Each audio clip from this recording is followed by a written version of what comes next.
Welcome to the Big Scientist channel, where we explore the why so you know how. If you love the sweet, caramelly, nutty, creamy taste of butter pecan ice cream and want to know just how easy it is to create in your own kitchen with a little bit of science, then stay tuned. Make sure to subscribe and hit that notification bell. Now let's get into it. So the first thing we're going to do is we're going to toast our pecans. And the reason why we're toasting the pecans is to really help bring out more of that nutty flavor. And it does give the pecans a little bit more of a crunch. So there'll be nice little crunchy bits throughout the ice cream, which will be nice. And I just like to add some salt to add extra flavor, enhance the flavor a little bit more on the pecans. But you just want to toast them in the pan. You can use some butter, but I'm using a dry pan because I am going to brown my butter a little bit later. So I'm using a dry pan here, but just toast it until you start smelling that nice nutty aroma in the air, and you'll know that they're ready.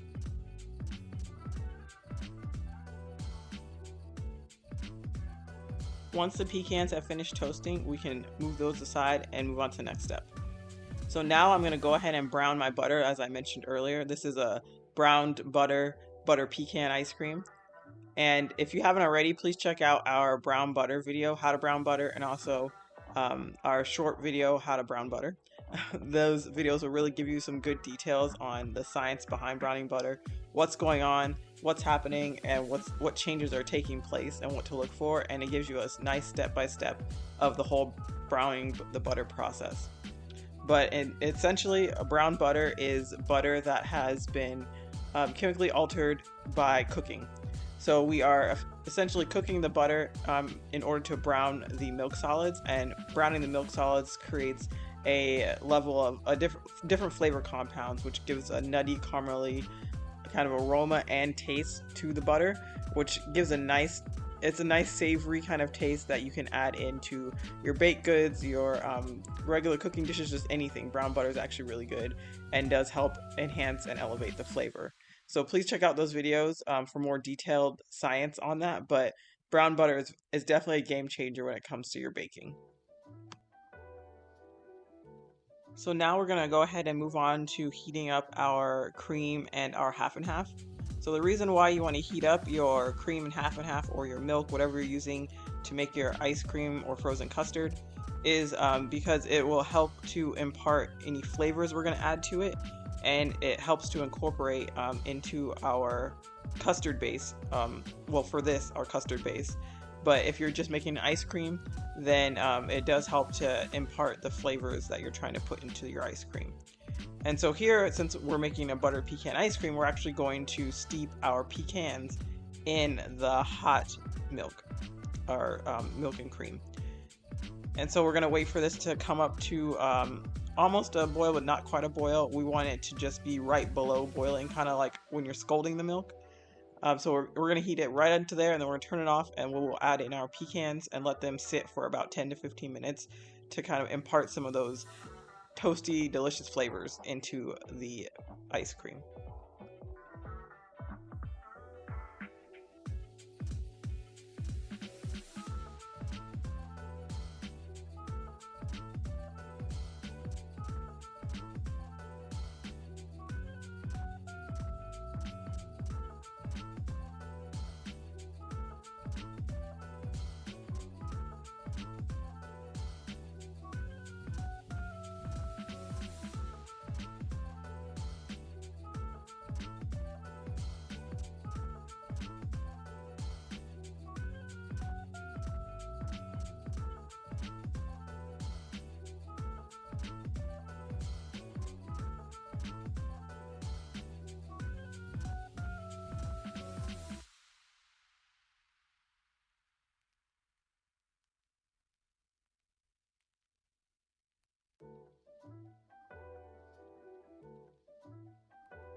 Now the pecans have been added, we can let them steep in the hot cream and milk mixture and set it aside for about 10 to 15 minutes. So now we're going to go ahead and start on the custard base. So this is a frozen custard, which is a form of ice cream, which we will go into a little bit later. But this is going to contain eggs. And so I'm actually making a half batch of the recipe that was presented at the beginning of this video. So I'm using 4 egg yolks here. And what we're doing is we are creaming together the sugar and the eggs. And we're doing this to incorporate the sugar into our mixture. So the sugar will actually dissolve in the liquid, the water phase of the egg yolk. And the egg yolk, because it is an emulsifier, it has both hydrophobic and hydrophilic properties, which help it to hold on to water and fats. So because of this, it will help to emulsify our ice cream with all the fat in the milk, and also the fat we're going to add in our brown butter. So to start things off, we want to whip this to a ribbon phase. So we're really trying to whip some air into the egg yolks by using the sugar molecules to kind of puncture little holes into the egg yolks, which will create air pockets. And the more we whip it, the more air pockets we can create. The more air pockets we can create, the more creamy and kind of airier texture we can get into our frozen custard. And so we'll whip this, and as you'll see, it will get lighter in color as you continue to whip it, and it will also get a lot fluffier looking. And we're going to take this to what's called the ribbon stage. So that means when you lift up your whisk, the mixture falls off of the whisk in a ribbon form, and it kind of sits on the batter or solution and melts back into solution to form a homogeneous solution. So once we get to that phase, then we're going to move on to our next steps.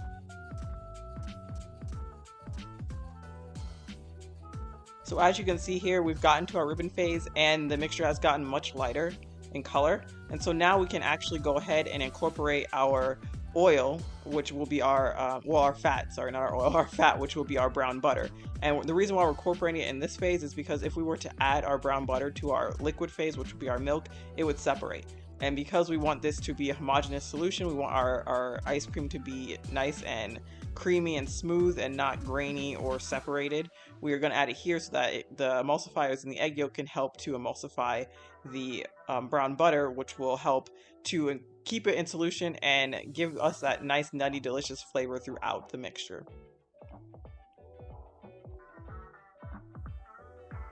When working with brown butter, you do want to make sure you get all those brown bits out, because those are the toasted milk solids, and that's where all the flavor really is. So you do want to make sure you get all of that out and into your batter or whatever you're baking.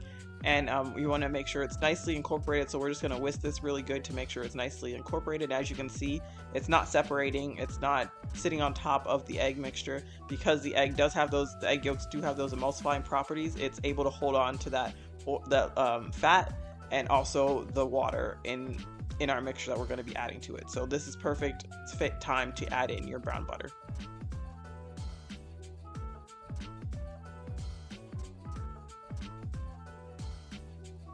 So now that we've incorporated our brown butter, let's go ahead and talk about a little bit of egg science.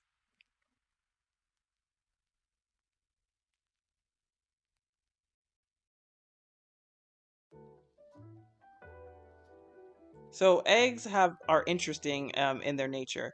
They actually have not only emulsifying properties as I mentioned earlier, but they also do something called denature when they heat up. And this is going to help us with this frozen custard, because when you heat up eggs, the proteins in the eggs denature or unwind. And when they unwind, they create like a mesh network that becomes a solid, or more solid than the liquid that it was before. And when you create this solid, you actually are able to capture things inside, like water molecules will be captured inside of the web mesh. And this is important when making our custard, because it's important to understand that we want our eggs to be incorporated into the solution so that they cook fully with the entire solution, because then they will be able to hold on to the water and the milk, which we've already imparted our flavorings of the pecans in. So we get that taste in there, and by slowly denaturing the proteins in the egg yolks, we are able to create a nice kind of custardy, which is why it's called a frozen custard, custardy texture, which is a smoother texture than just ice cream, which is a little bit more icy because of the majority of the water and the milk that you're using. So this brings us to the question of what exactly is ice cream and custard. So ice cream must contain at least 10% milk fat. This is also true of custard. But the difference between ice cream and custard lies in their egg yolks content.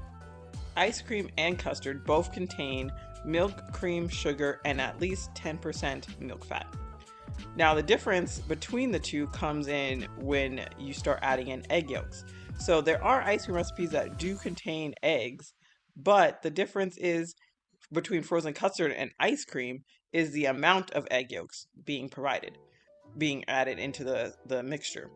So in order to be considered a custard, a ice cream the solution must have at least 1.4% egg yolks by weight. So this specific recipe does contain enough egg yolks to be considered a custard, but there are still recipes out there that are considered ice cream that also contain eggs. So there's a slight difference between the two. So really, custard is technically a form of ice cream. It just contains more egg yolks than a normal ice cream, and more egg yolks than ice cream in general, because some ice cream recipes actually do not contain eggs at all. So that's the main difference between ice cream and custard. So now that our pecans have steeped in our milk mixture and cream mixture, we're going to go ahead and strain that, because you do not want to add these pecans into your ice cream. They'll be really soggy and not very pleasant to eat because they have been soaking for so long. So we can remove these ones and we'll add in the other ones that we toasted into our ice cream when we churn it. But just remove these, and then we're going to move on to our next step, which is something called tempering. So as we saw earlier, eggs, when they are heated, they denature, the proteins denature, and they form a mesh web, and this solidifies the egg, so that makes the egg harder. And this you can see this happening in boiled eggs and scrambled eggs, and since we know that this does happen, we have to be careful when we're making a custard, because we don't want hard pieces of egg in our end product. This is ice cream. It's supposed to be smooth and creamy. So in order to make sure those proteins are denatured slowly to create a smooth network and not just a bunch of hard little pieces, like we don't want scrambled egg ice cream, we do something called tempering. And this is taking a small amount of the hotter liquid, which is our milk in this case, and ladling it in to our egg yolk mixture as we whip or stir vigorously. And this is to ensure that we're incorporating it slowly so that we can not only bring the eggs up to temperature, so up to the same temperature as our milk mixture, but we also make sure that we aren't scrambling our eggs. So we're gonna have a smoother consistency to our end product, and no like bits and chunks in there. So you want to just add at least half of the mixture, if not all of it, to your egg mixture, and just keep whisking until all of it's incorporated. It doesn't take too long, but you want to go slowly. You don't want to just pour it all in because you will curdle or pre-cook your eggs and scramble them. We don't want scrambled eggs in our ice cream. So you want to make sure you're doing this slowly, as you see me doing here. And once you get more than half of the liquid in, you can go ahead and pour the rest in. But just continuously whisk it and stir it together to make sure it's completely incorporated.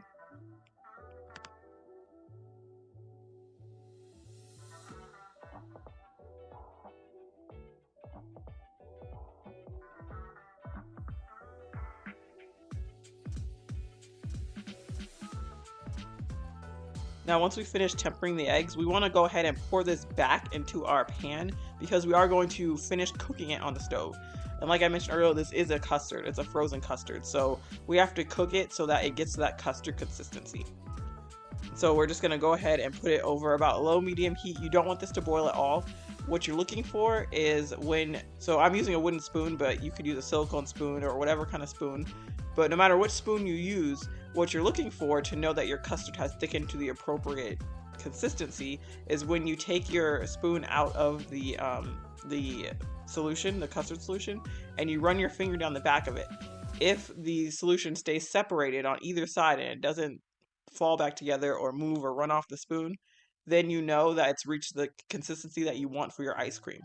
Any further and it's going to be really thick and any looser, and it's going to be really icy. So you just want to make sure you get to that right consistency before we go on to the next steps, which is going to be chilling and churning the ice cream.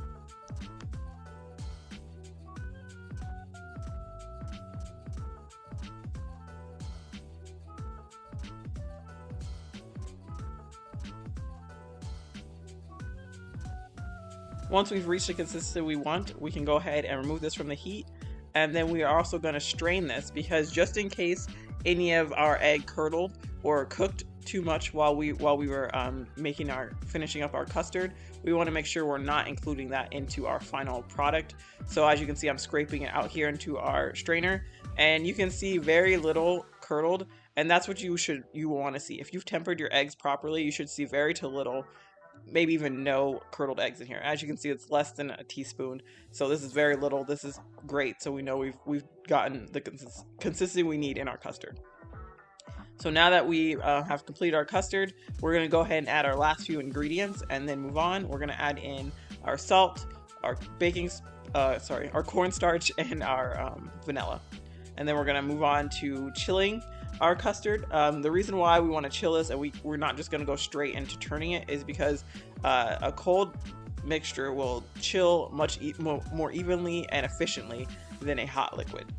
And because we're using the ice cream maker, if we were to put this straight into the ice cream maker, it wouldn't churn properly or set properly, because it would be warming up the ice cream maker too much, and it would make it ineffective. So we do want to make sure this is chilled at least for a few hours. 2-3 hours would be best. And once we had it chilled, then we can go ahead and move on to churning our ice cream.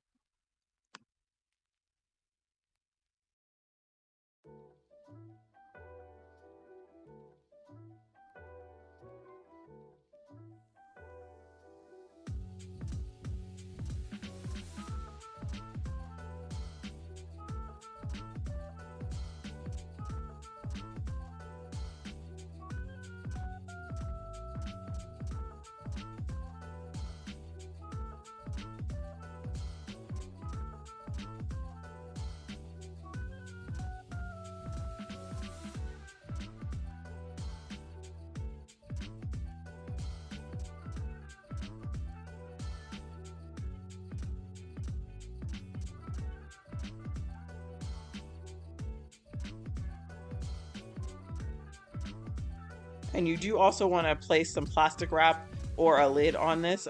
You want to place the plastic wrap directly on top of the custard. This helps it to not form a skin and to make sure it stays fresh while it's in the fridge chilling. So this is just an added step. It does help to make sure a skin doesn't form on top that we would have to whip back into solution later. So this just really helps keep it fresh.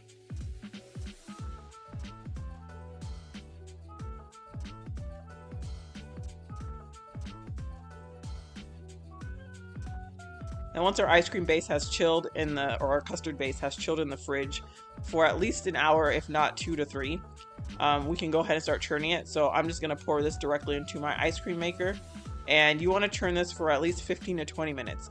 And you'll see the consistency starts to become like a soft serve consistency. And that's what you want to see. So we're just going to let this go, and we'll come back when it's nice and churned.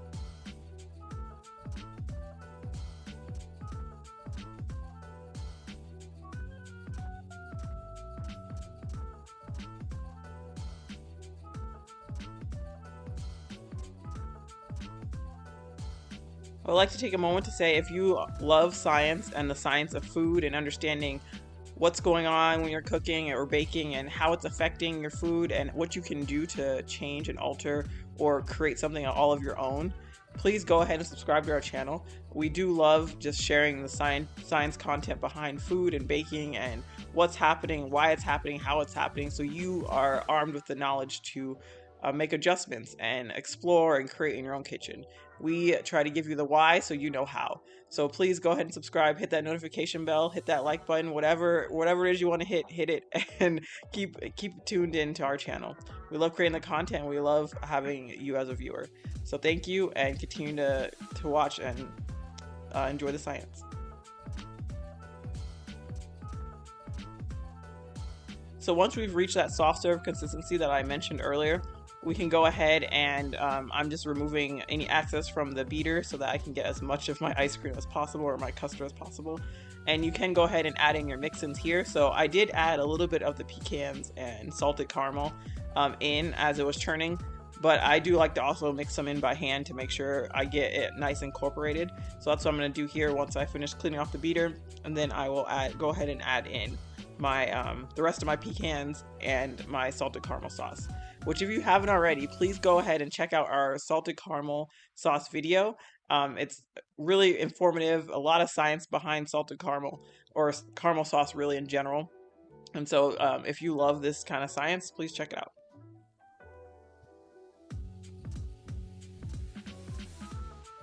So as I mentioned, I'm just going to go ahead and mix in the rest of the pecans and salted caramel here. And then what you want to do after you've put all your mix-ins into your custard or your ice cream, you do want to let this set in the freezer at least an hour, if not 2 hours, so make sure it really sets up nicely.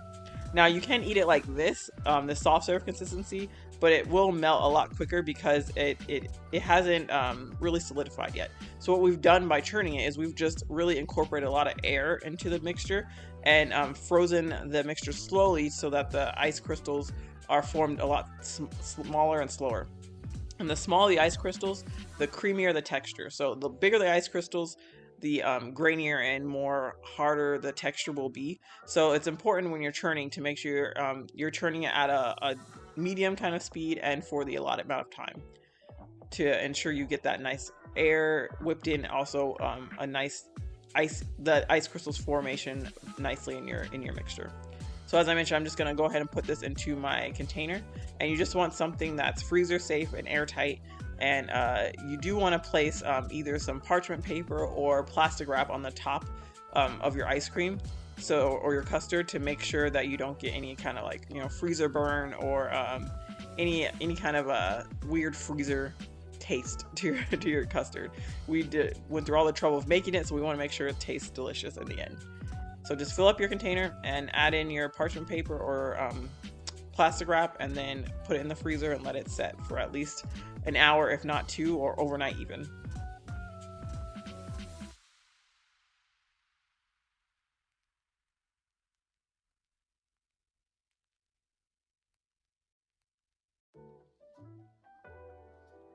So my ice cream has been in the freezer for quite a few hours. It's nice and set, as you can see here. So let's go ahead and scoop a few scoops out and see how it tastes. So as you can see, it's nice and easy to scoop. It's nice and creamy and soft. That's the custard, how the custard is formed. This gives us that nice, smooth, creamy texture that everyone loves in an ice cream or a custard.